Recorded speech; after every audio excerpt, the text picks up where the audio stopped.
ए, मेरे दोस्तों, आज एक नई कहानी के साथ मैं आपको एक नई ज्ञान की बात बताऊंगा।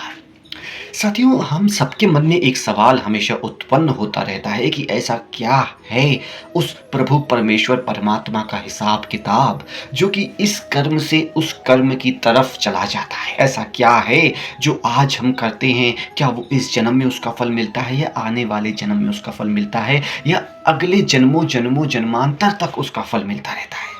आज की ये कहानी इसी सवाल का जवाब ढूँढने में आपकी मदद करेगी, सहायता करेगी, आपको ये बताने में, ये सिखाने में कि असलियत में असल बात क्या है।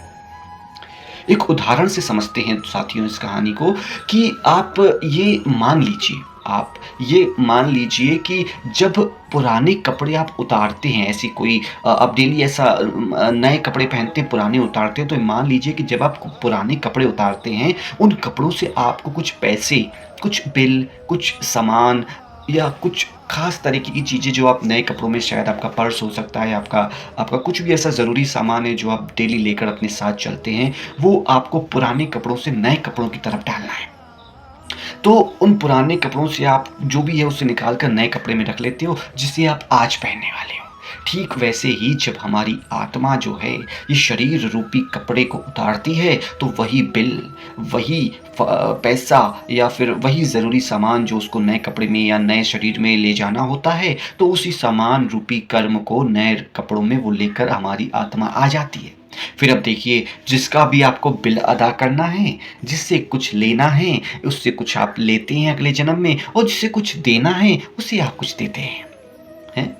तो यही लेन-देन होता रहता है। कपड़े बदलने से लेन-देन में जिस प्रकार से फ़र्क नहीं पड़ता, बिल समान रहता है, उसी प्रकार से ये आत्मा जो है, इस शरीर को छोड़कर नए वस्त्र धारण करती है, यानी कि नया रूप, नया शरीर धारण करती है, तो वो लेन-देन वहीं पर कायम रहता है, जो कि तिनका भर भी यहाँ से वहाँ नहीं होता है। हाँ, ये कर्मों का लेन-देन है, तिनका भर भी यहाँ से वहाँ नहीं होता है।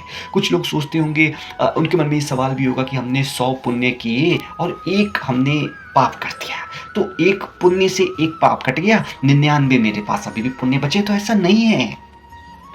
आपको 100 पुण्यों का फल मिलेगा और 1 पाप का फल भी मिलेगा ही। यही लेन-देन का असली नियम है।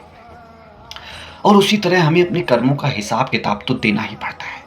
फिर चाहे हम कितने ही जामे, कितने ही कपड़े क्यों ना बदलें, कितने ही कर्म कितने ही जन्म क्यों ना हम बदलें, हमें अपने कर्मों का हिसाब जन्म-जन्मांतर तक देना पड़ता है। हाँ, ये बात और है कि कोई आपकी ज़मानत करने को आ जाए, यानी कि आपका ज़मानतदार कोई आ जाए और कहे कि इसका जो भी कर्ज़ है, उसकी ज़िम्मेदारी मैं उठाता हूँ। फिर तो आप निश्चिंत हो जाएँगे। और इस जन्म-जन्मांतर के जो भी नियम हैं, कायदे हैं, कानून हैं, तकलीफ़ें, उन सब से छूट जाएँगे। अब आप ये समझ रहे होंगे ज़मानतदार कौन है? ज़मानतदार ही प्रभु परमेश्वर परमात्मा हैं। हाँ, लेकिन वो ऐसे ही किसी की ज़मानत नहीं लेते हैं, उसके लिए आपको अपने जीवन में पुण्यों की संख्या बढ़ानी पड़ती है, परोपकार के कार्य अधिकाधिक करने पड़ते हैं, तभी जाकर वो ज़मानतदार बनते हैं।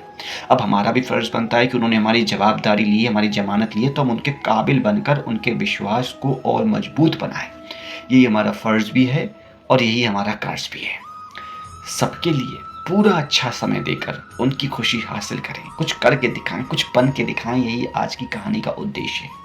साथियों, समझ में आया होगा, अगर आपको आज की कहानी का उद्देश्य, इस सवाल का जवाब मिला होगा कि भई ये कर्मों का हिसाब-किताब किस तरीके का होता है, तो मुझे अत्यंत खुशी होगी। अगली कहानी के लिए इंतज़ार कीजिए। कल तक का नमस्कार।